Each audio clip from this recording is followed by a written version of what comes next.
Good evening, everyone, and welcome back to another episode of Mind Split Cafe, which is actually our part two of our roundtable.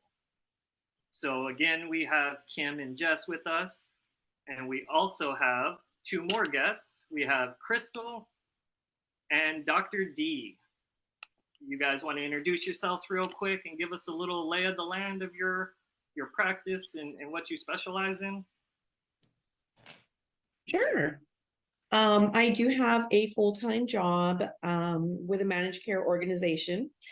And if kind of many counselors spoke, but sometimes you just got to friend them to stay close. So I do work for an MCO full-time, but I do private practice as well. And I'm a licensed professional counselor supervisor.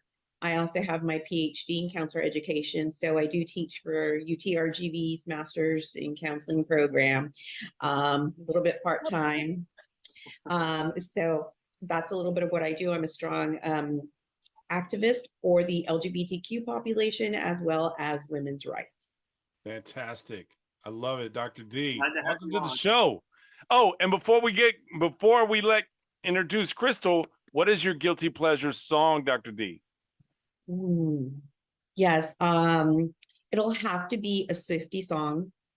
And it Calm Down. Only because I feel like sometimes there's so many times I want to tell someone you need to calm down. And it is playing right now. You are somebody that I don't know. There you go. But Calm you're taking Down. shots at Calm me Down like by it's Taylor Patron, Swift. and I just Awesome. like damn. Now, Crystal, it's your turn. Introduce yourself. And before you do that, what is your guilty pleasure song? My guilty pleasure song, I'm not going to say it correctly, but it's by El General Te Ves Buena.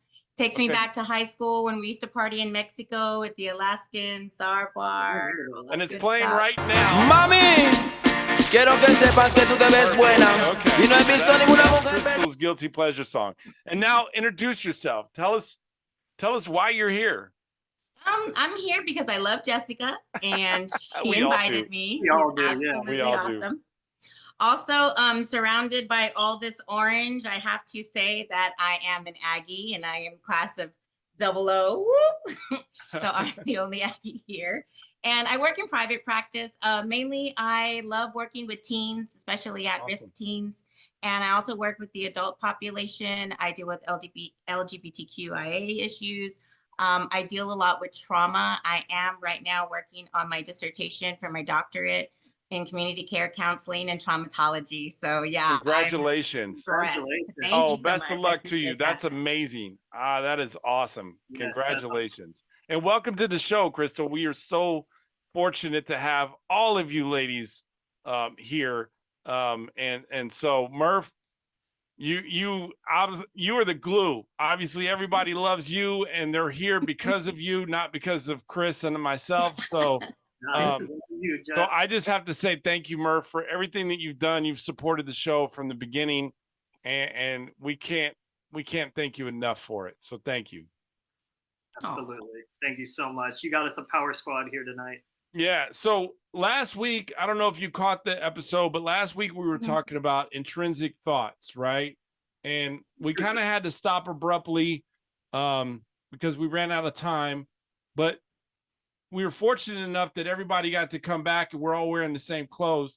And so let's kind of expand on that intrinsic thought. And what I'd like to kind of y'all's feedback, Crystal and Dr. D, on intrinsic thoughts.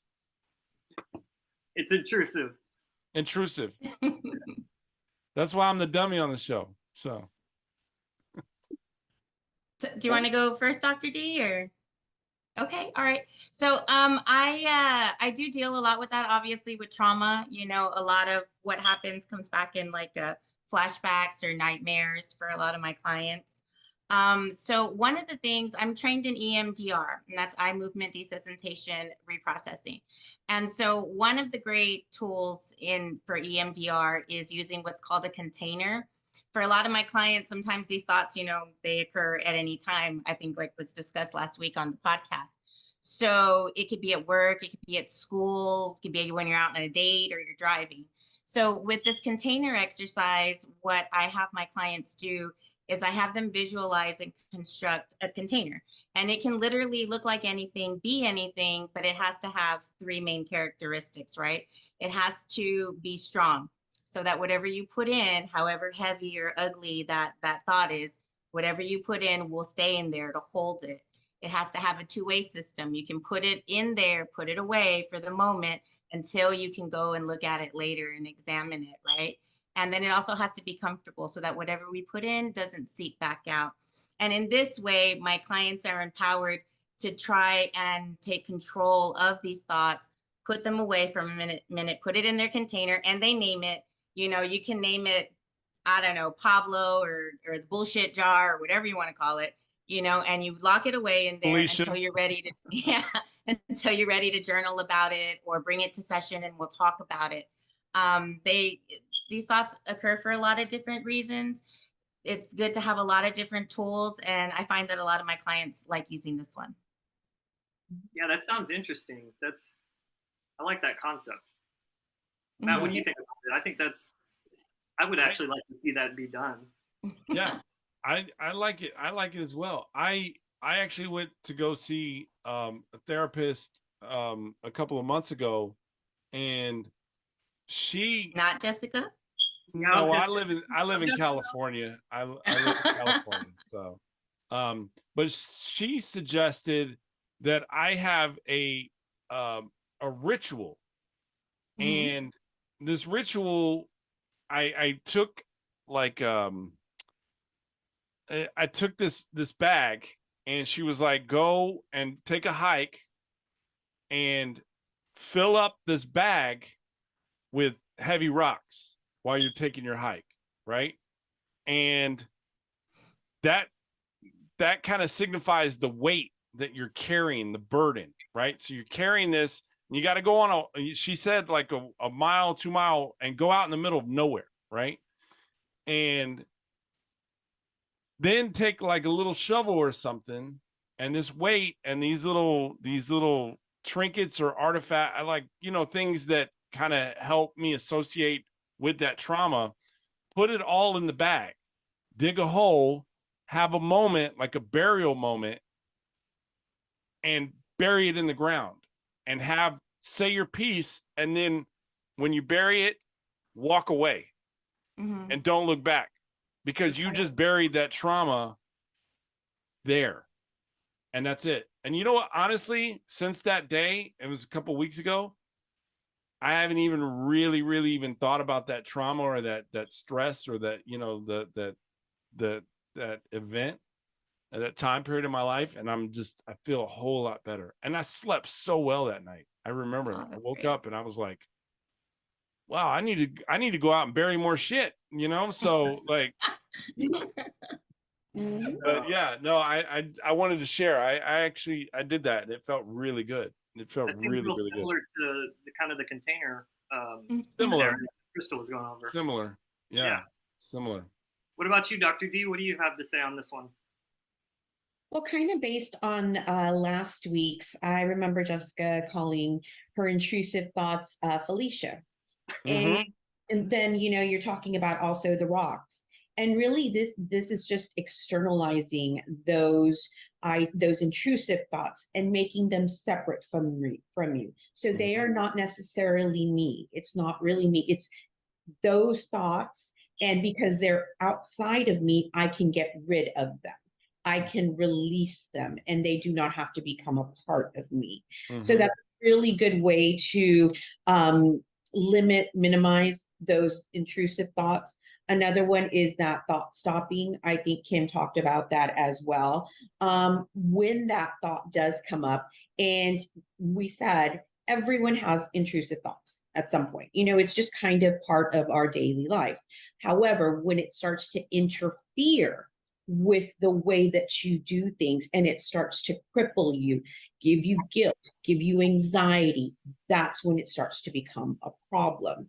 And so for those who can still manage, thought stopping is really helpful. You stop the thought and you start to poke holes, I think you all said, and you know, why am I experiencing this? Why am I thinking this? What evidence do I have to support this negative thought that I have?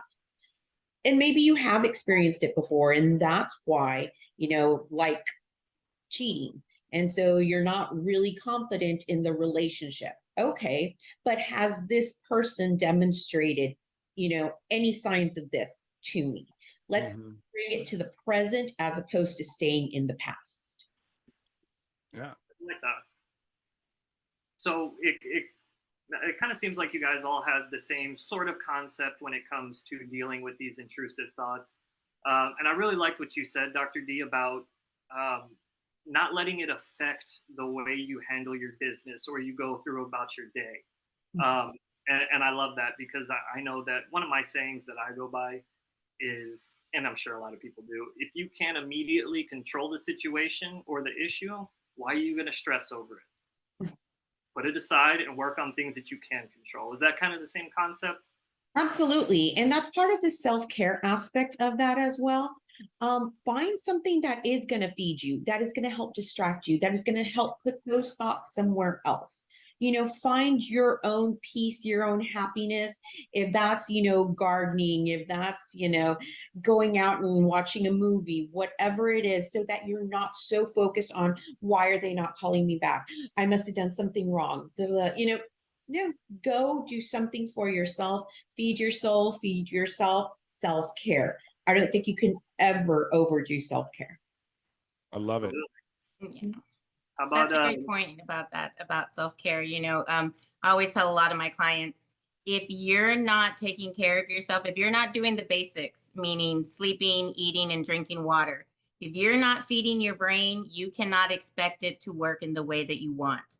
If you are not doing what it needs in order to be well, you can't expect for it to work, the way that you want it to. So I always emphasize just those three basics: sleeping, eating, drinking water.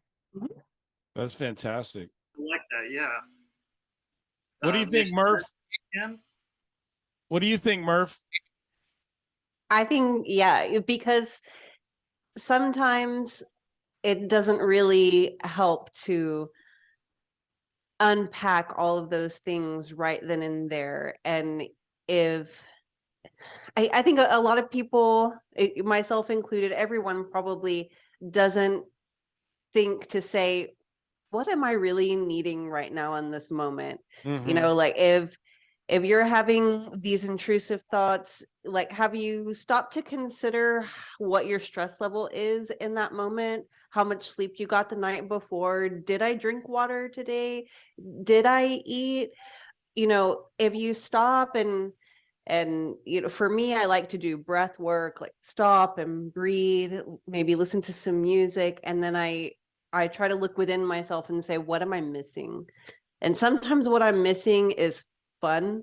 I think all the therapists in this room can agree that in our line of work, what we miss out on a lot is fun.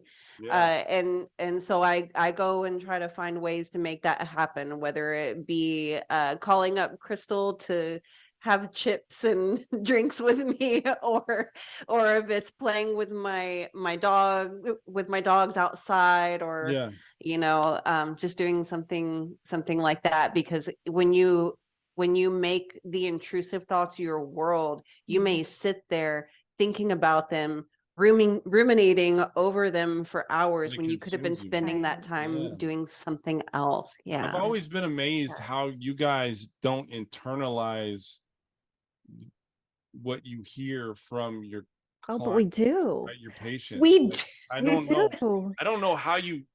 I couldn't do it personally because I would just feel I would be in the like I would be so moody. Like I would be like oh my God, I try to fix everything.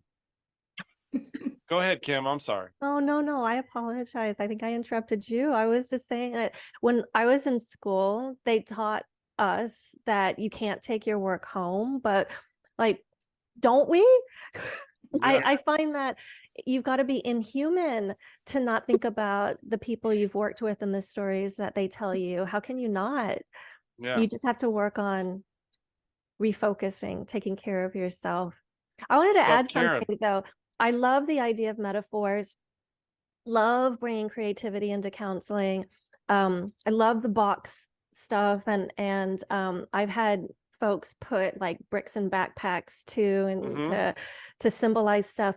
I just, pictured when you were talking about it, you digging up a hole and burying stuff quickly in some public place, and that would not raise alarm bells or the police getting called. I worried like Oh no, so I burying live in evidence. Look at that. no, I Cops live are in trying to San figure it Diego, out. and there's like trails and hills and things like that. Uh-huh. So I was more worried not about being seen, because it was like a mile trail.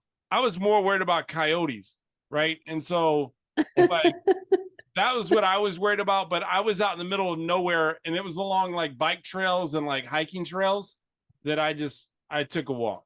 And so it was Picturing no, some I'm not doing kid it in the middle of a wandering park. Like, you can just watch my back. Like, a freshly dug hole and a Yeah. weight sticking partially out. I mean, I could have done it in the graveyard and no one would have ever suspected anything, right? So that guy's digging a hole. Well, somebody probably died, so Let him go. digging a hole by himself. But no, but thank you for your concern about me getting caught. Like, and for That was and- sweet. yeah, and for like, it was not a body. It was like 20 pounds of like rocks in an IKEA bag, so that's Evidence? what it was. They would have thought it was evidence. They would have tested it for blood. Yeah, no, it was that. Y'all, you guys are awesome, but no, it was a big blue IKEA bag with about 20 pounds of stone and rock in it, and some. That did not raise any alarm bells. Well, thank God nobody was riding by or walking, And if a Maybe I coyote do would have have come, then paranoia. I would have definitely got hit. I mean, I would have definitely hit the coyote with the IKEA bag. But Just maybe Yeah. I do have the paranoid intrusive thoughts then. Kim, I was just thinking we're just always on such high alert. We're just kind of like, oh wait, did I just see something? yeah. And then you start thinking, Did a oh, 7-footer just walk by with a blue IKEA bag? Did I just see that? What is he burying with that shovel? That would You be know? an awesome sight to see. Hey, I've got my friend on the task force on speed dial. Bitch, Yeah. you watch. now let me ask you, Kim, do you watch Forensic Files when you fall asleep? Because I do. Oh like my that- gosh. Oh my gosh. Do you know what I do for self-care? I listen to small town murder podcasts in my car. If I'm not listening to Taylor Swift's Karma, I guarantee you it is hilarious. Hilarious. I listen to that. I'm going to have to listen to you guys too, but the murder part. And hence why you're on paranoia. Like, I get it. I get it.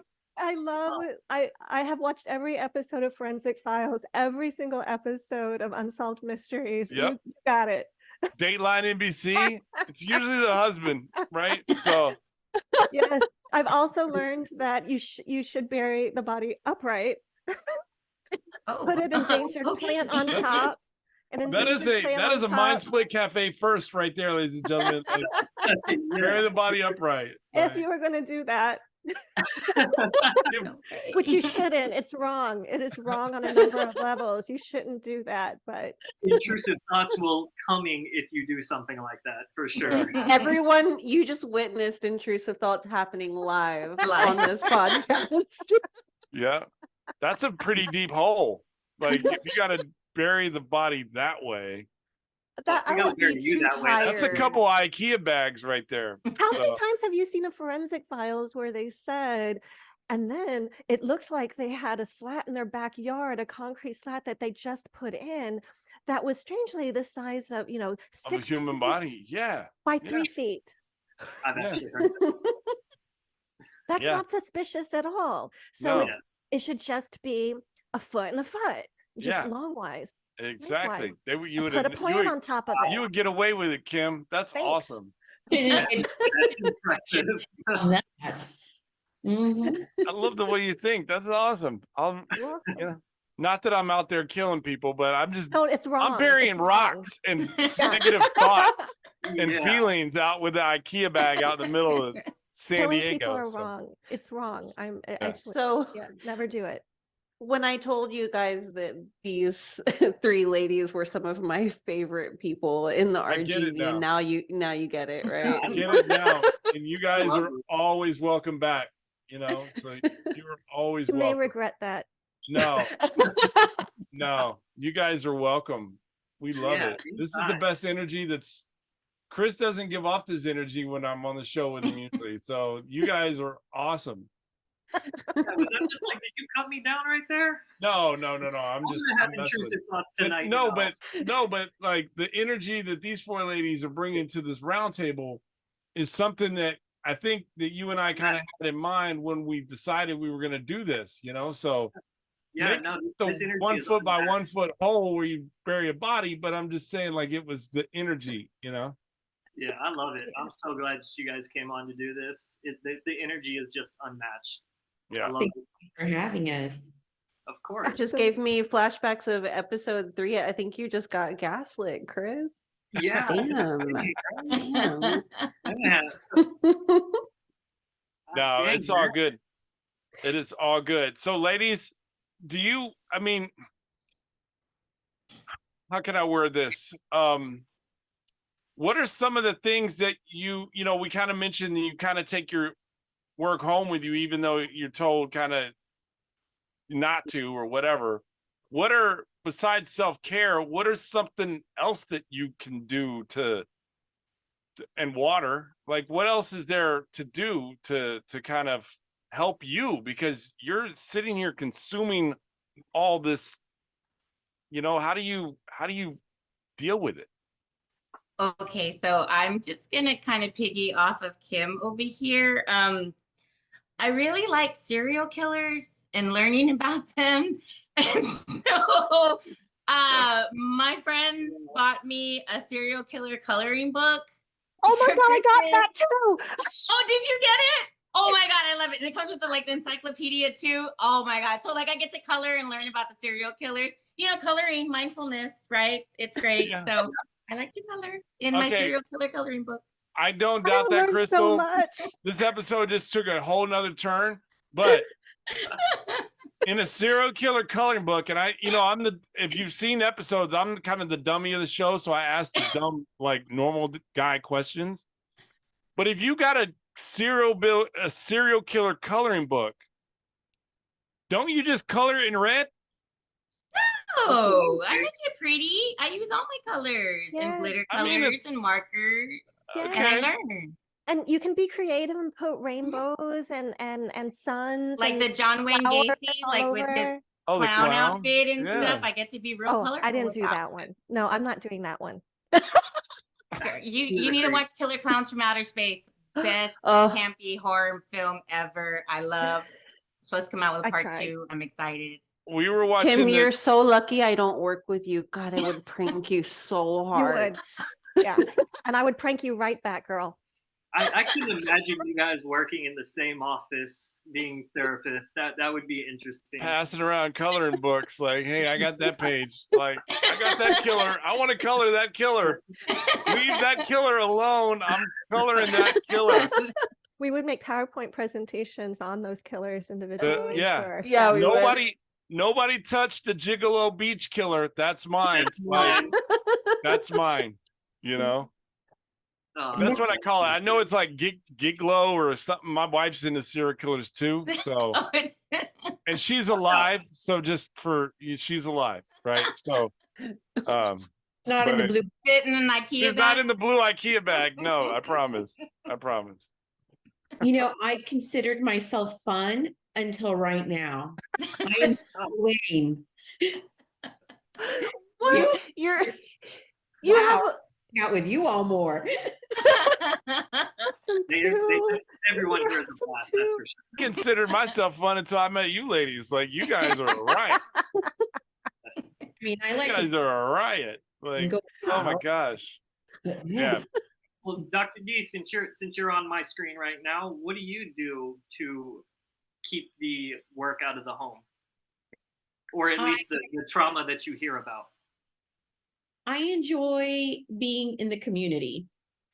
I enjoy socializing. I enjoy meeting new people and hearing fresh perspectives of, just different stories. I enjoy drag shows. I enjoy, brunch Yeah. with other therapists, and we just kind of all let loose and Yeah. Especially Sure. like bottomless mimosas. Yeah. You can't beat a bottomless mimosa in a drag brunch show. Like, you cannot beat that. Like, that's all. I've done that several times. Awesome. So, Dr. D, is what you're saying is you don't color serial killers. I do not. No. I But think this is like a But she's not knocking it. knocking it. I mean, I'm definitely willing to try it. But can we do it while we have mimosas? Oh, yeah. Sure. Yeah. That would After probably make the coloring a lot better. Yeah, after the fourth or fifth mimosa, though, you start We're not in coloring a down the line. lines. You're just Yeah. like, Revert back to kindergarten, trying to color as a kindergartner. that is so funny.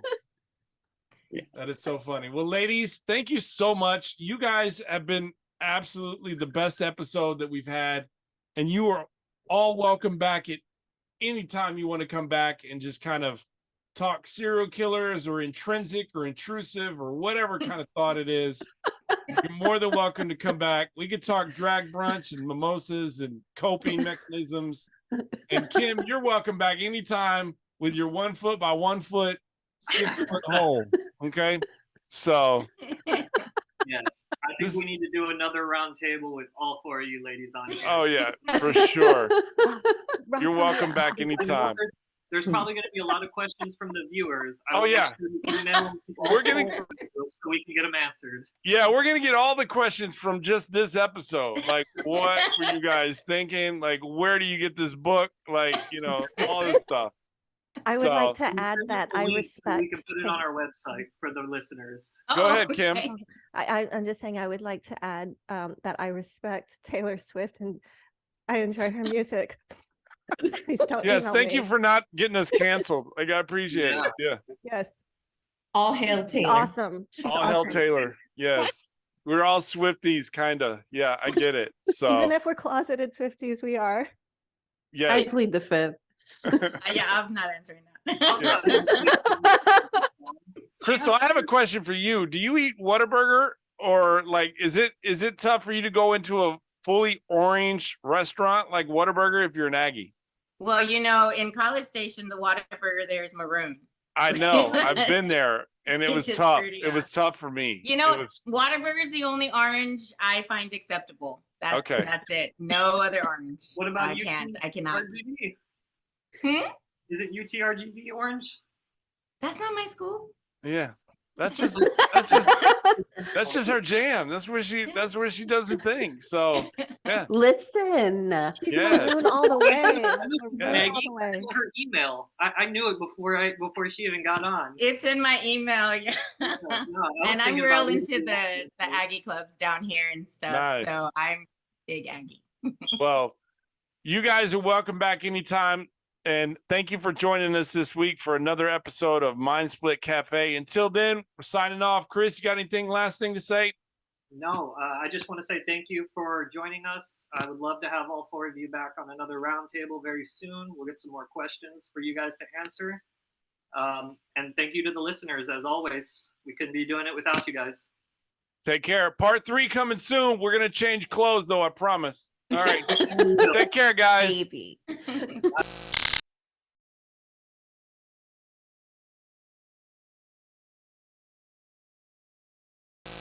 Like, we weren't supposed to come up with something this clean. Like, something happened.